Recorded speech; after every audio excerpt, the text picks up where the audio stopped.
भलीकार शेख अब्दुल्ला कोस्तानी साहब सही जामशोरे वाइस जो सिलसिलेवार प्रोग्राम है सवाल असांजो जवाब अवां जो उन में अवां खां सवाल आहे त जामशोरे जो जेको अमन अमान आहे वो हर आए ॾींहुं ख़राब पियो थिए उन में अवी छा था सम्झो त उन जो केरु ज़िम्मेवार आहे। असां वटि जामशोरे जे अंदरि सूरत हाल इहा आहे, मुंहिंजे नज़र में अमन अमान ख़राब हुजण जा जेके आहिनि 5 कारण आहिनि। हिकिड़ो त मेन जेको कारण आहे जामशोरे जे अमन अमान जो त हिते बेरोज़गारी तमामु घणी आहे। जॾहिं माण्हू खे रोज़गार जूं सहूलियतूं जाइज़ रस्ता माण्हू जा रोकजनि था त पोइ माण्हू जेको आहे बदअमनी ॾांहुं वधे थो। उन खां पोइ माण्हूअ जे ॿियो जेको इन ॾोही दुनिया सां वाबस्ता थियण जो सबबु इहो आहे त माण्हूअ खे शऊर ऐं सुजागी न आहे त पोइ जहिड़ा झगड़ा फॾा फसाद क़तल खून गारतगिरी ॾांहुं माण्हू वधे थो त उहो वरी जॾहिं इल्म जी सहूलियतूं माण्हूअ खे नथियूं मिलनि, स्कूल वैरान रखिया था वञनि, तालीम जी सहूलियत नथी थिए त पोइ माण्हू जेको आहे उन्हनि में शऊर ऐं सुजागी नथी अचे ऐं माण्हू ॾोहनि ॾांहुं काए था पवनि। टियों जेको सबबु आहे वॾे में वॾो जामशोरे जे बदअमनीअ जो उहो सियासी मुदाख़िलत आहे। हिते हमेशह इंतिज़ामिया खे पंहिंजी जेको आहे सो कमदारी ऐं जे नमूने सां हलायो वियो आहे। हीउ पहिरियों दफ़ो आहे त घटि आहे इहो रुझान, न त हींअर बि असांजे तालके थाणे बुलाखान जी सूरत हाल इहा आहे त अॼु बि थाणे बुलाखान में जेको आहे मुज़ाहिरो थियो आहे, प्रेस कॉन्फ्रेंस थी आहे। उते सियासी इंतकाम में कानड़ा बिरादरी जा कुझु माण्हू आहिनि जिन चोरी बि उन्हनि जी थी विया, वरी उन्हनि खे फासायो वियो आहे सियासी इंतकाम में। अहिड़ी तरह सां मुख़्तलिफ़ वक़्तनि ते ईअं थींदो रहियो आहे त उते जेको बि सियासी तरह माण्हू ताक़तवर धुर खे साथ नथो ॾिए त उहा वरी पुलिस खे इस्तेमालु करे उन्हनि ग़रीबनि खे फासाए थी, जंहिंसां माण्हुनि खे तमामु वॾो जेको आहे सो ॾुखियो वक़्तु ॾिसणो थो पए। आउं ख़ुदि इन शइ खां मुतासिर आहियां।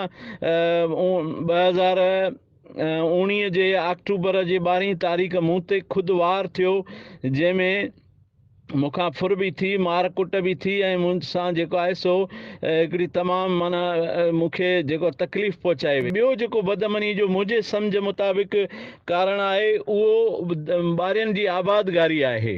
हिते हिन ज़िले खे यतीम ज़िलो बनायो वियो आहे। हिते अलाह जे किथां किथां जा माण्हू बिना कंहिं रोक टोक जे आबाद कया विया आहिनि। सॼियूं कॉलोनियुनि जूं कॉलोनियूं ठही वियूं आहिनि, इलाइक़नि जा इलाइक़ा आबाद थी विया आहिनि, का ख़बर कोन्हे, का रोक टोक न। एतिरनि दुकाननि तां चोरियूं थियूं आहिनि, बाज़ारनि मां चोरियूं थियूं आहिनि, रोडनि रस्तनि तां फुरूं थियूं आहिनि, माना तबाही थी वई आहे, पर को तदारुक कोन थो थिए, को नतीजो नथो निकिरे।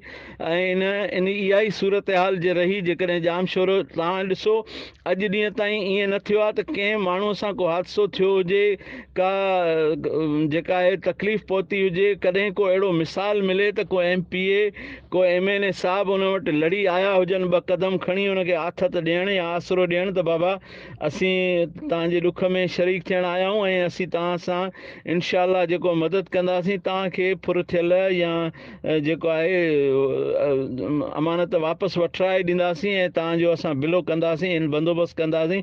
पर अहिड़ी का बि ॻाल्हि कोन थी थिए। असां वटि अॼु ॾींहं ताईं कॾहिं बि ईअं न थियो आहे त कोई इहे चूंडियल नुमाइंदा सवाइ इलेक्शन जे ॾींहंनि में या फाताहूं करण जे बाक़ी को माण्हुनि जी पर घोर लहंदा हुजनि किथे ॾिसण में ई नथा अचनि।